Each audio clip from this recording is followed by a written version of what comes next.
It's about time I shared this pulled pork recipe with you guys. This is a staple in our home. I serve this with my black beans and rice and yuca fries with my white sauce. It is one of our absolute favorite meals to make. I use this pulled pork here. I have this uh, large half loin roast here. How much is it? Let's see. It's almost 5 pounds, almost 5 pounds of this pork roast. Now, I recommend getting a good cut of it. This is the center cut here, because it just is more tender. I find like sometimes if I buy the big one at Costco, it's just a little bit too tough. So I do spend a little extra and I buy the better one. So yeah. So this pulled pork I'm going to be making for rice and beans, but however, you can use this for sandwiches. I use the same pork, whatever's left over, because this is a lot. And you see here what I'm doing is I'm taking my little sharp like paring knife and if that's what you call it, I think that's what you call it. And I'm removing all of this, as much of the skin as possible, as much of the fat as possible. Of course, the skin's already removed. So we're going to be seasoning this. We're going to be adding salt and pepper. I will have all the amounts below for you. I will have the recipe linked down below for you as well.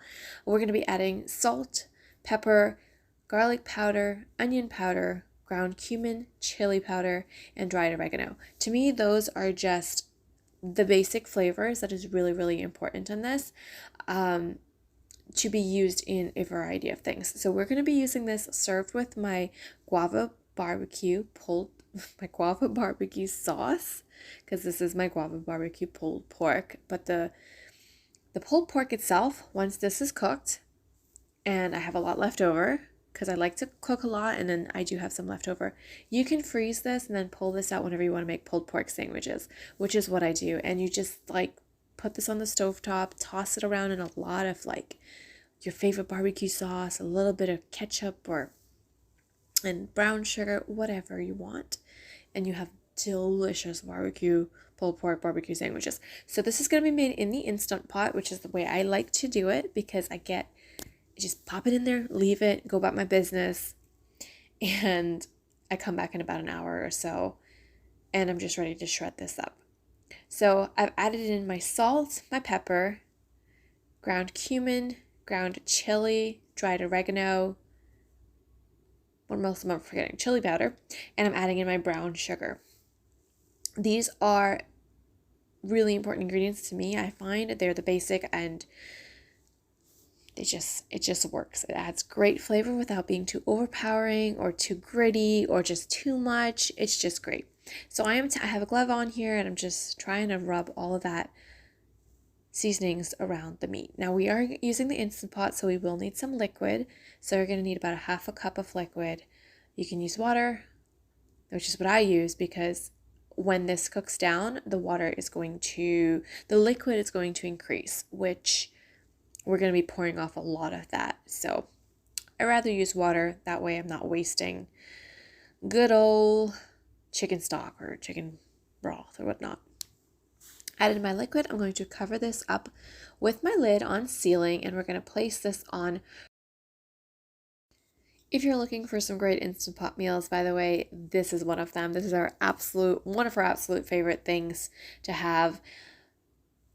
It's so good. If you try it and you enjoy it, you have to let me know, because it's so good. So my lid is on sealing. I placed my lid on sealing. I'm going to go ahead and press the pressure cook button, and I have it here for an hour and 2 minutes. I think I'm just going to leave it at that.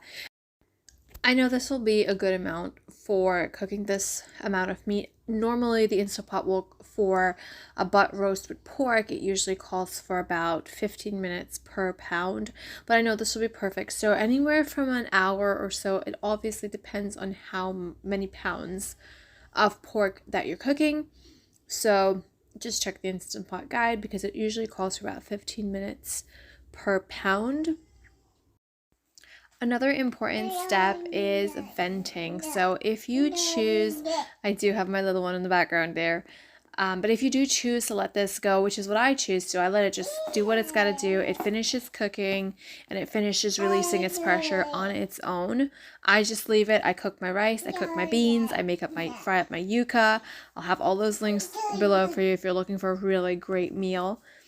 So yeah, I just let it release on its own. But if you do want to release it by yourself, just turn from sealing to venting.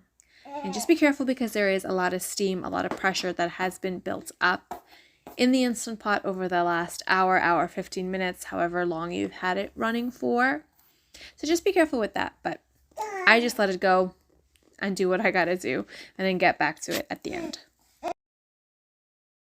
All right, so it has been maybe a good 2 hours or so because I can't even see much steam coming out of this Instant Pot. So that means it probably was sitting there for quite a while.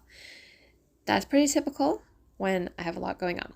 But you can see that this is nice. It's fully cooked and you see how much liquid rendered out of the pork. Plus with the water in there, we're going to discard most of this. We're going to discard pretty much all of it at this point. Most of it. I said most. Yeah, most of it. Because we do want to reserve some of it. Now what I'm doing is I'm pouring it out into a bowl and I will be keeping a little bit back in the Instant Pot, but you are going to be blending this. So you do want to be very careful because, oh, there's the steam. I'm seeing the steam now. You do want to be very careful that this is not going to splatter on you. So you want as much as that liquid out of there as possible. I am reserving it to the side because once this is blended up, I don't want dry meat. So I'm going to be adding some of it back. I don't want soup either. So I'm just going to be adding a little bit at a time. I'm going to be getting my blender, my hand mixer actually, not a blender. It's my hand mixer, just with regular attachments. And we're just going to put this on low speed and mix it up, blend it up, mix it up. Yeah, mixer. Blending mixer. Yes. And I can't even begin to tell you how good this is. It is one of our favorites, like I said so many times, but it really, really is. So you can see using a center cut or using like a better quality pork on this, it just shreds up so much. It's just so much easier to just use the blender and just shred it. It's so much easier. When I used to buy that really big one at Costco, it actually took a lot of elbow grease for me to really get in there, but this is just like a breeze. You see I added some of that liquid in. I used probably about a half a cup of liquid that was reserved in that bowl, but you can eyeball it. You don't want it swimming in juices, but you do want it to be nice and saucy. You don't want dry meat. So this is it. This is it right here. Now what I do is I serve this on the side with my rice and beans and our I cannot speak today, guys. My guava barbecue sauce drizzles all over it because it is divine. I really hope you give this a try. Even if you have to get an Instant Pot to make this, because you can make the beans in the Instant Pot, you can make the meat in the Instant Pot, and it is so good. Thank you guys for watching. Don't forget to like, share, and subscribe, all of that good stuff. And if you try this and enjoy it, let me know. And I will see you guys next time. Bye-bye.